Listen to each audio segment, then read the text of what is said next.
guys, welcome back. Hi guys.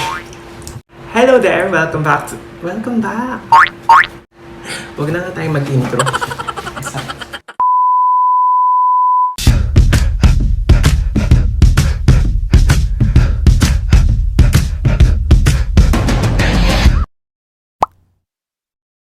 Hi guys! Welcome back to my YouTube channel. Sobrang excited ko kasi nga meron kaming bagong oven. Yon. And finally, makakapag-vlog na ako about baking. At dahil may bago kaming oven, gumawa ako ng unboxing video. Sa mga hindi pa nakakapanood, i-click nyo lang yung link na nakikita nyo dito. Or pwede rin naman kayo mag-subscribe sa channel ko at hanapin nyo lang sa mga videos ko. Ayun na nga, so since first baking video natin to, naisip ko magandang content yung super trending talaga. Yan ay walang iba kundi ang pandesal cheese variants. At uunahin ko na syempre ang pinaka-exciting na strawberry cheese pandesal.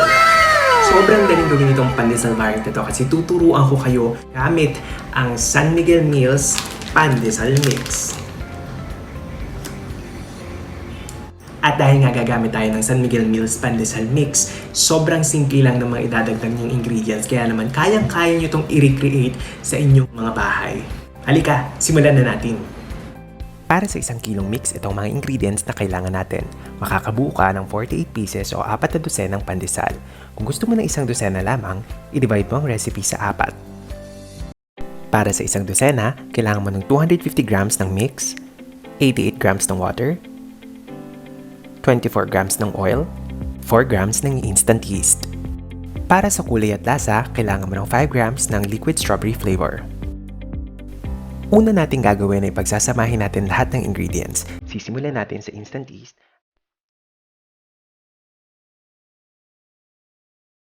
Tapos ay ihalo na natin ang tubig. Sunod natin ang strawberry flavor. At ang mantika.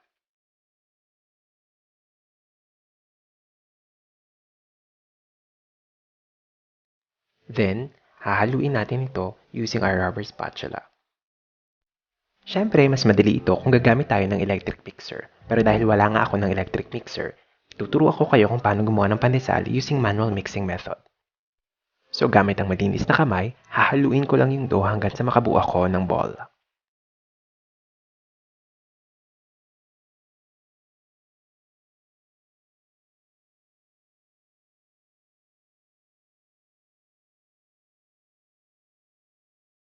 Sa malinis na tabletop, ilalagay ko dito ang nabilog kong dough at sisimulan ko na ang pagmamanual masa. Take note na kapag nagmamasa kayo, kailangan malakas ang pressure ng kamay ninyo sa dough, pero hindi ko magawa yun dito sa video dahil may camera ko sa harap kaya kayo na lang ang gumawa sa bahay. Mamasahin ko lang yung dough hanggat sa ito ay maging slightly developed o medyo makinis. Mahihirapan kasi ako mapakinis ito dahil hindi ako gumamit ng electric mixer. Pero kung may electric mixer naman kayo, tulad ng nasabi ko kanina, mas madaling mapakinis ang dough. Kailangan nyo lang ilagay lahat ng ingredients, mix at speed 1 for 1 minute, and then shift to speed 2 at i-mix hanggang fully develop ang dough. Medyo challenging nga lang kapag nagmamanual tayong masa ng dough, pero huwag kayong magalala. Sabi nga sa lumang kasabihan, mas masarap ang bagay kapag pinaghihirapan.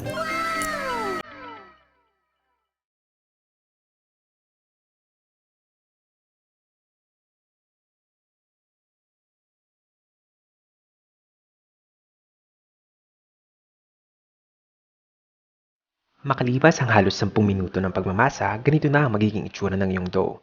At this point, itatry kong i-check kung okay na ba ang kanyang gluten window. Para mag-check ng gluten window, dahan-dahan kong isa-stretch ang dough at titingnan ko kung makakabuo ba siya ng thin film nang hindi napupunit. As you can see, napunit ang dough, ibig sabihin hindi pa siya fully developed.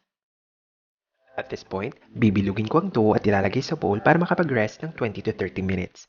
Makatutulong ang resting para ma-relax ang gluten at mas ma-develop ang dough. Huwag kalilimutan takpan ito para hindi ma-dry. Habang nagre-rest ang dough, pwede mo nang hatiin ang inyong filling. Meron din palang free breadcrumbs sa loob ang pandesal mix. Gumamit ako ng Good Shepherd strawberry jam na may buo-buong strawberry para mas mabilis ipalaman sa tinapay. After 30 minutes ng resting, medyo umalsa na ang ating dough. At this point, itatry kong i-check kung okay na ba ang kanyang gluten window. Importanteng ma-develop ang gluten dahil ito ang nagtatrap ng carbon dioxide gas na napoproduce ng yeast habang tayo ay nagpapalsa ng tinapay. Ito ang nagbibigay ng volume sa ating mga baked products. Kapag okay na ang gluten window, pwede na nating simulan ang paghahati ng dough into 30-gram portions. Gumagamit ako ng timbangan o weighing scale kapag naghahati ako ng dough para masigurado na patay-patay ang pagkakahati ko ng bawat isa. Pero kung wala ka namang weighing scale, pwede mo rin naman tansyahin na lang ang paghahati. Matapos kong mahati ng patay-patay ang dough, bibilugin ko to at pakikinising isa-isa. Nakatutulong ang pagpipigil at pagpapakinis ng dough para mas maiwasan ang mga surface area na ma-expose at mas makakapag-dry ng dough.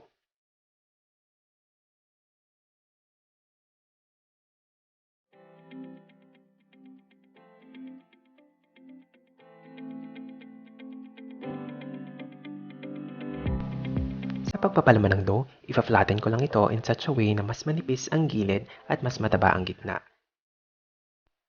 Sa ganitong pamamaraan, mas mabilis kong masisilang dough at masisiguro kong hindi ito puputok dahil hindi manipis ang ibabaw nito.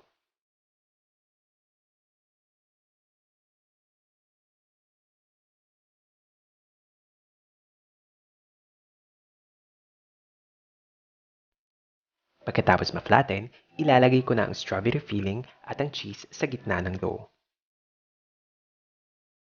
Tapos ay dahan-dahan ko nang iaangat ang gilid ng dough at sisimulan ko na itong kurutin para ma-seal.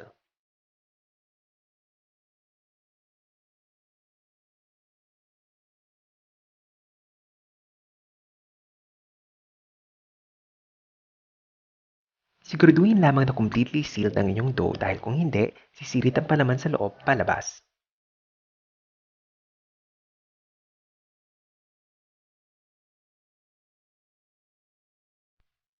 Matapos masilang dough ay pwede na siyang idawdaw sa breadcrumbs. Siguraduhin lamang na completely covered ito.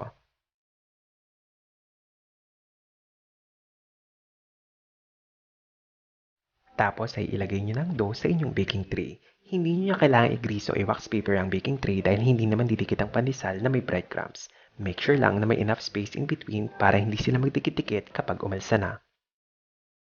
Habang nagpapalsa ay pwede mo nang i-preheat sa 190 degrees Celsius ang iyong oven.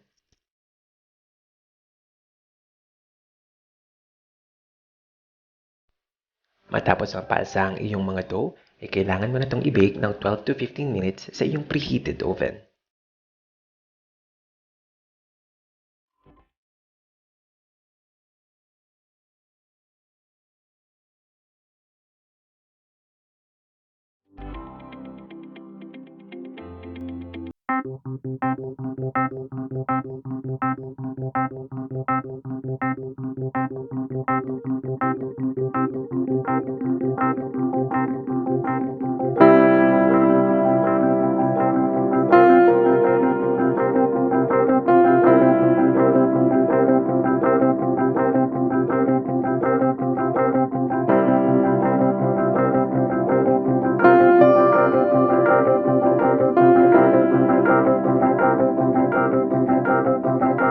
And there you have it. O, diba? Napakabilis at napakadali ng gumawa ng pandesal using San Miguel Mills pandesal mix. And kung gusto niyo pang matuto ng very easy recipes for baking, i-like nyo lang ang Facebook page ng San Miguel Mills. I-type nyo lang sa Facebook ang Bake Best. And for more recipes and tips, don't forget to subscribe to my YouTube channel.